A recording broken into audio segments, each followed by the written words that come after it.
The real question is, are we going to see the fourth heat wave of the summer?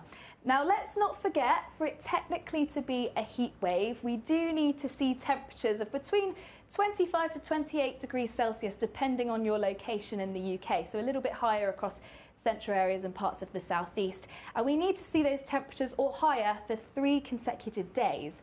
Now temperatures look like they're on the up from Sunday onwards, but there's still a little bit of a question mark as to how long the heat could last.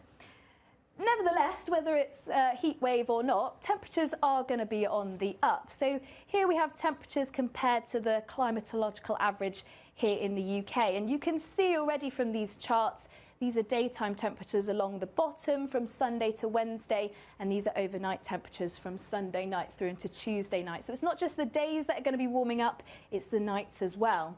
And you can see quite clearly already day-to-day temperatures are on the up, shown by these slightly darker red colours.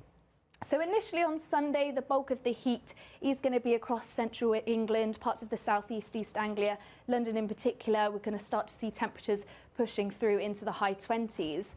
And then from Monday onwards, there's a good chance that we'll start to see temperatures push into the low 30s as well. Once again, initially across central parts of England on Monday, parts of the southeast, but this time pushing a little further north, parts of Yorkshire, Lincolnshire too, could start to see those temperatures push up into the high 20s. And then we really do see that intense heat push through on Tuesday. That's likely going to be the peak of the heat, Tuesday daytime, where we'll start to see those temperatures around 30 degrees, if not a few degrees more. Probably around a 10% chance that we could push up into 34, possibly 35 degrees Celsius.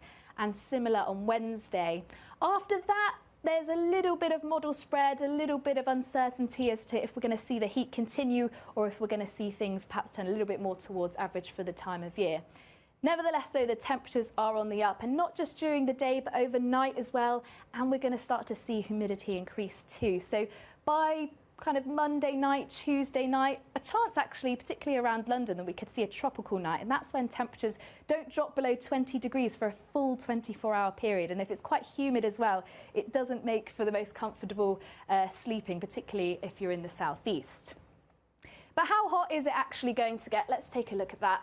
And we can use our what we call box and whisker plots to kind of take a look at that over the next couple of weeks. And we've used these before on lives, we've used them in quite a few of our videos, but essentially the longer the box, so these red boxes are daytime temperatures, the longer the box, the more spread there is in the models about what exactly that maximum temperature is going to be. But if the boxes are quite short, there's actually quite a lot of agreement. So Monday, for example, this is Reading in the south, we can see on Monday that box is actually quite short, so temperatures are likely to be in the mid to high 20s.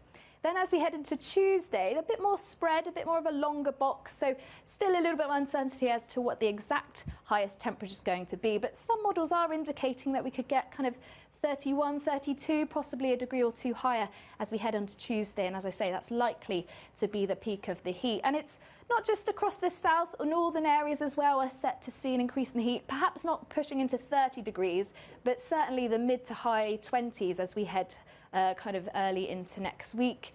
And then, as I say, from Wednesday onwards, we see a bit more of a spread in those temperatures, so a little bit more of a question mark as to how long that heat's going to last. But certainly Monday, Tuesday, and possibly Wednesday, we're going to see that heat increase. And the question is, I suppose, why? Why are we starting to see this kind of return of the heat? And it's all to do with, well, it's a few things actually. It's day-to-day heating, so day by day, obviously the surface, the air is already hot, and then if the next day is hot again, that just adds to the heat that was already there. We also have high pressure dominating the weather, and in a high pressure situation, generally the air is moving down, and as it does so, it compresses. That creates heat as well, so it's all about subsidence.